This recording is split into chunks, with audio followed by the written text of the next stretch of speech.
Itu tadi ada 3 fadilah yang kita pelajari di kemarin, begitu ya, di kemarin. Apalagi dengan pemaknaannya itu akan luar biasa. Dan kalau di sini Ustadz Fikri yang mencintai dengan surat Al-Ikhlas itu ya, itu, dan surat Inna A'thainal Kautsar itu juga sebenarnya luar biasa. Itu surat pendek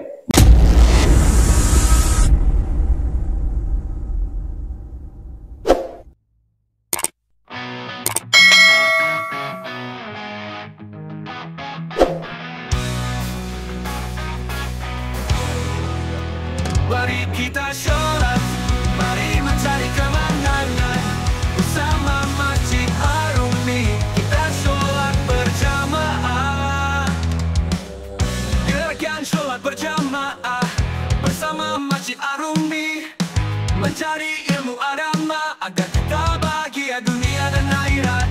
Ayo kita sholat berjamaah, taruhkan dinginnya pagi untuk sholat berjamaah, mencari ritual untuk menuju surganya. Kita sholat berjamaah, taruhkan dinginnya pagi untuk sholat berjamaah, mencari ridho Allah untuk menuju surganya.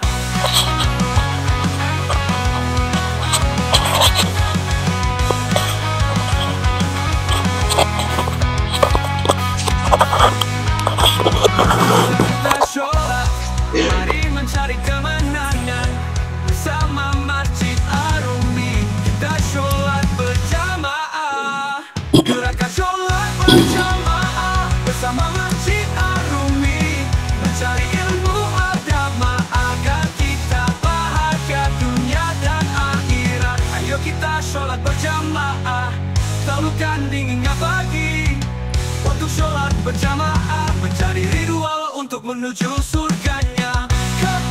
Kita sholat berjamaah, taruhkan dinginnya pagi untuk sholat berjamaah, mencari ridho Allah untuk menuju surganya. Bismillahirrahmanirrahim. Assalamualaikum warahmatullahi wabarakatuh.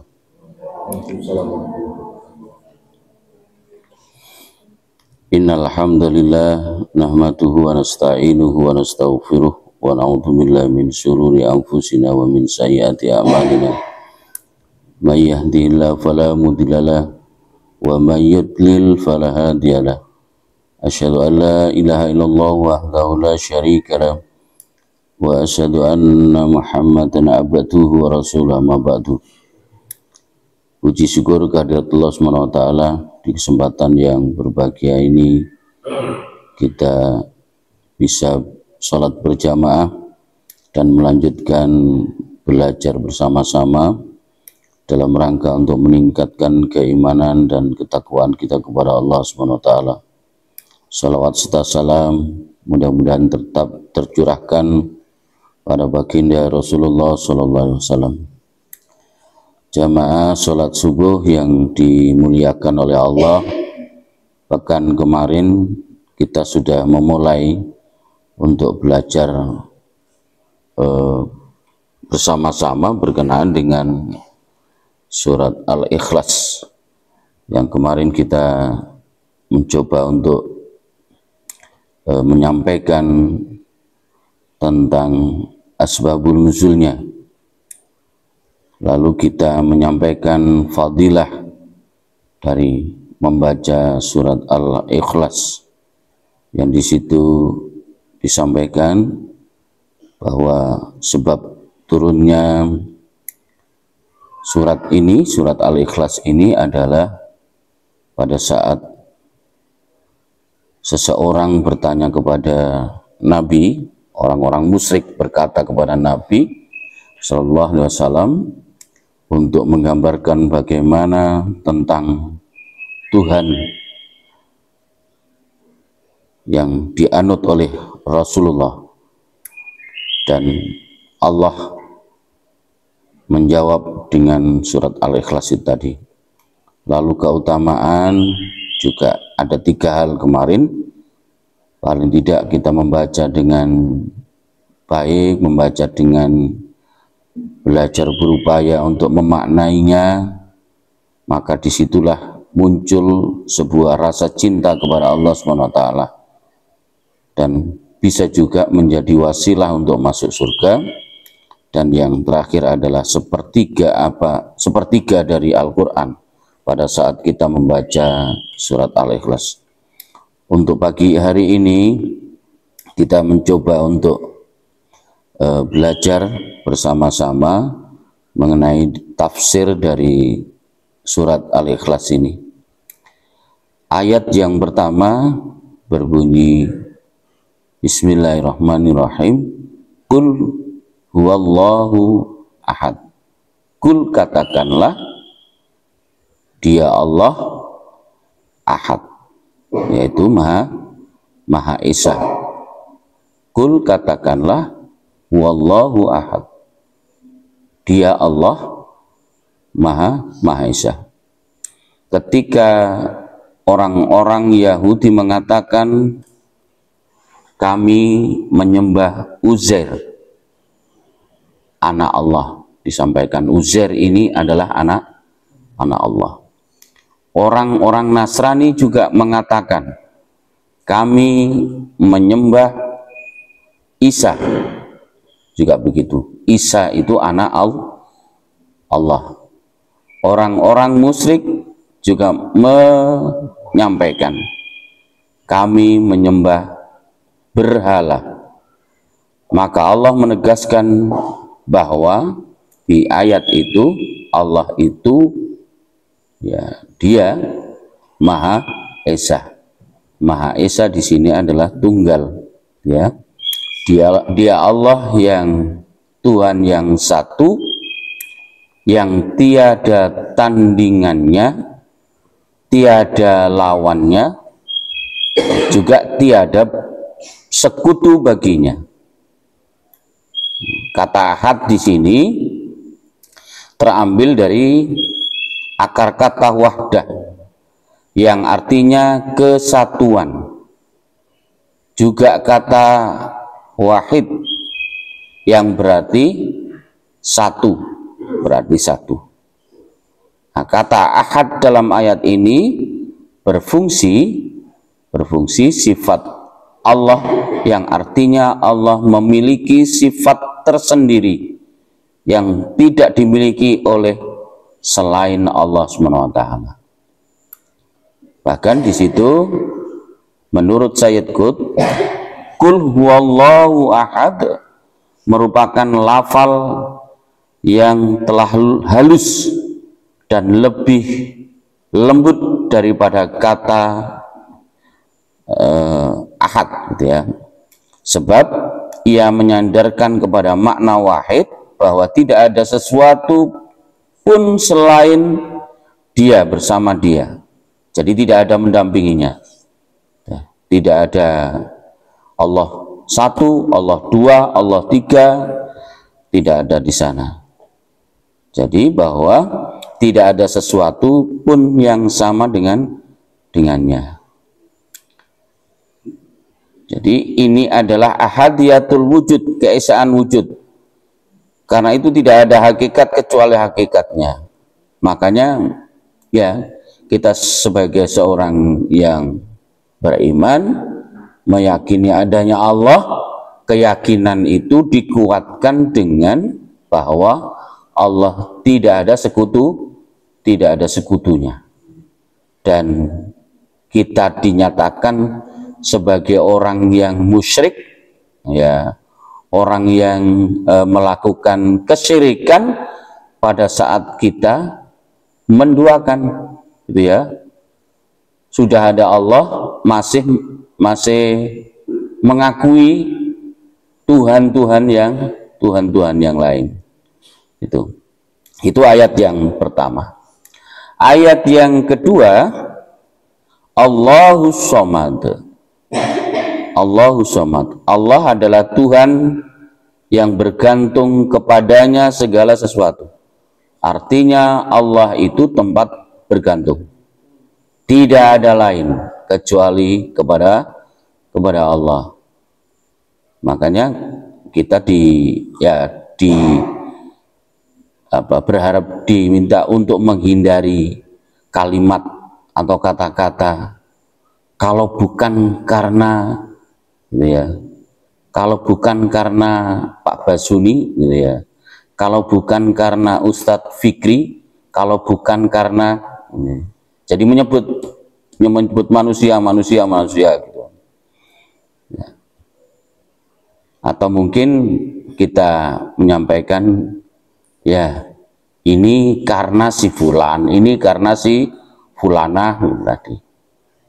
Itu sama saja bahwa mengakui ya selain Allah. Kita menyandarkan selain Allah. Makanya kita dihindari mempercayai dengan benda-benda maupun apapun gitu ya, yang di situ hampir menyamai Allah. Tuh. Jadi Allah adalah Tuhan yang bergantung kepadanya. Ibnu Abbas menjelaskan tafsir ini maksudnya adalah seluruh makhluk tergantung kepada Allah dalam kebutuhan dan sarana mereka.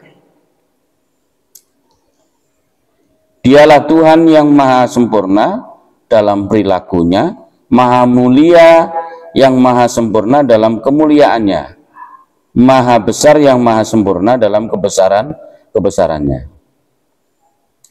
Menurut tafsir Al-Misbah, As-Somad ini terambil dari kata kerja somada yang artinya menuju.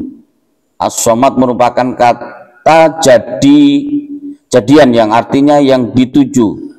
Yang dituju siapa? Ya dituju hanya Allah.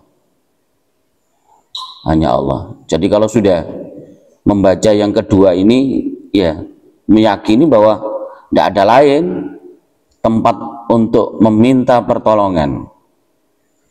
Tidak ada lain.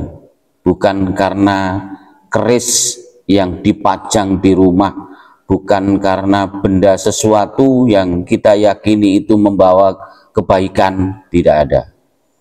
Hanya karena Allah. Ya. Dan bisa jadi ya setiap perkataan kita itu kan kadang tanpa sengaja dengan kalimat menduakan Allah.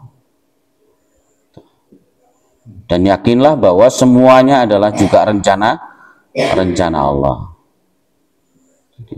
Jadi biasanya kita berbicara qadarullah, takdir Allah gitu ya, meyakini seperti itu. Itu ayat yang kedua. Ayat yang ketiga yaitu lam yalid walam yulad. Ini sebagai bantahan yang tadi itu ada Tuhan memiliki anak gitu ya. Tuhan anak, ada Tuhan Bapa, ada Tuhan anak ya. Bisa jadi juga ada Tuhan keponakan gitu ya, yang artinya dia tidak beranak dan tidak pula diberanakkan. Untuk menegaskan yang tadi itu, tunggal tadi, esa tadi itu. Ibnu Katsir menjelaskan bahwa makna ayat ini adalah Allah tidak beranak, tidak diberanakkan, dan tidak mempunyai istri. Tidak mempunyai istri. Kalau sudah tidak beranak, tidak memiliki istri. Beda juga di Sayyid Qutb menjelaskan hakikat Allah itu tetap abadi, azali. Sifatnya adalah sempurna dan mutlak dalam semua keadaan. Kelahiran adalah sesuatu kemunculan dan pengembangan, wujud tambahan setelah kekurangan atau ketiadaan. Hal demikian mustahil bagi Allah. Kelahiran juga memerlukan perkawinan. Laki-laki ini mustahil bagi Allah. Jadi Allah itu tidak beranak dan tidak diberanakkan. Esa tadi itu ayat yang ketiga. Dan ayat yang keempat, yang terakhir, walam yakul lahu kufuwan ahad. dan tidak ada seorang pun, jadi tidak ada seorang pun yang setara dengan dia. Dia di sini adalah Allah. Tidak ada yang menyamainya, tidak ada. Kata kufuan di sini terambil dari kata kufu yang artinya sama. Tidak ada seorang pun yang setara, apalagi sama dengan Allah Subhanahu wa taala. Tidak ada. Ya. Apalagi mengaku-ngaku begitu ya. Kalau di zaman Nabi Musa itu ada Fir'aun yang mengaku Tuhan. Nah, dialah yang memiliki segala sesuatu dan yang menciptakan segala sesuatu dan mengatur segala sesuatu yang ada di bumi dan di langit. Maka mana mungkin Allah itu memiliki tandingan dari kalangan makhluknya yang bisa mendekati atau menyamainya. Dan mungkin ada pertanyaan dalam hati, tapi kok masih minta bantuan sama para malaikat misalkan. Malaikat itu ciptaannya juga yang di situ hampir sama. Diciptakannya manusia ke muka bumi ini dalam rangka untuk menjadikannya khalifah. Khalifah itu pemimpin di muka bumi. Walaupun waktu itu sebelum penciptaan Allah menyampaikan ke malaikat dan malaikat menyampaikan, ya bahasa sederhananya, ya Allah, untuk apa engkau menciptakan manusia yang nantinya hanya menyebabkan pertengkaran, pertumpahan darah. Tapi Allah menyampaikan, aku lebih mengetahui dari apa-apa yang tidak kamu ketahui. Jadi ciptakan malaikat bukan berarti Allah tidak mampu, tidak. Tapi Allah menciptakannya dengan fungsi yang berbeda dengan manusia. Kalau kita manusia diciptakan di muka bumi ini untuk menjadi khalifah, menjaga diri, menjaga lingkungan, menjaga sesuatu. Itu, tapi berbeda dengan malaikat. Ya. Ada malaikat yang diberi amanah untuk menyampaikan wahyu, malaikat Jibril. Ada yang mencatat amal baik dan buruk, raqib dan atid, dan sebagainya. Tuh. Jadi sekali lagi Allah, kita yakini Allah itu adalah Esa. Dan yang kedua, Allah itu tempat bergantung. Dan yang ketiga, Allah itu tidak beranak dan tidak diberanakkan, Malikah. Dan yang keempat, bahwa tidak ada seorang pun yang setara. Tidak ada yang setara. Makanya kalau kita membaca ayat ini, gitu ya, ada sahabat yang membaca surat ini, ya, itu tadi ada 3 fadilah yang kita pelajari di kemarin, begitu ya, di kemarin. Apalagi dengan pemaknaannya itu akan luar biasa. Dan kalau di sini Ustadz Fikri yang mencintai dengan surat Al-Ikhlas itu ya, itu, dan surat Inna A'thainal Kautsar itu juga sebenarnya luar biasa. Itu surat pendek, maknanya luar biasa. Jadi pendek, tapi kalau kita bisa memaknai gitu ya, Inna a'thainakal kautsar, sesungguhnya engkau telah memberi gitu. Mu-nya itu kepada Muhammad pada saat itu nikmat yang banyak. Fasolli, kalau sudah dikasih nikmat maka fasolli, perintahnya adalah untuk lirabbika, untuk Tuhanmu. wanhar, berkorbanlah, berkorban. Inna syani'aka huwal abtar. Jadi sesungguhnya orang-orang yang membenci Rasul itu orang-orang yang terputus gitu ya. Kalau di sebelumnya saya sampaikan terputus di sini asbabul nuzulnya karena ada orang-orang kafir ngucu-ngucu Nabi Muhammad, Nabi kita. Ngucu-ngucu itu tidak bisa melangsungkan keturunannya. Ngucu-ngucu. Padahal Rasulullah juga memiliki. Jadi itu mungkin di kesempatan yang berbahagia ini, semoga kita semuanya termasuk hamba Allah yang terus meyakini bahwa Allah itu Maha Esa dan hanya kepada Allah lah tempat kita bergantung. Curhatnya juga kepada Allah, bukan di status gitu ya, keliru sasaran di status gara-gara apa sakit hati dengan tetangga di status, gara-gara status ya, gitu ya, nggak akan menyelesaikan, malah membuat ya tersiar kegalauan kita gitu ya. Baik, itu saja, mohon maaf atas segala kekhilafan. Dan sekali lagi mudah-mudahan kita termasuk hamba Allah yang pandai bersyukur atas segala nikmatnya dan terus berupaya menjadi hamba-hamba Allah yang bertakwa. Kita akhiri dengan baca hamdalah, alhamdulillahirabbil alamin, subhanakallahumma bihamdika asyhadu an la ilaha illa anta astaghfiruka wa atubu ilaik. Wassalamualaikum warahmatullahi wabarakatuh. Mari kita sholat, mari mencari kemenangan bersama Masjid Ar-Rumi. Kita sholat berjamaah, gerakan sholat berjamaah bersama Masjid Ar-Rumi, mencari ilmu agama agar kita bahagia dunia dan akhirat.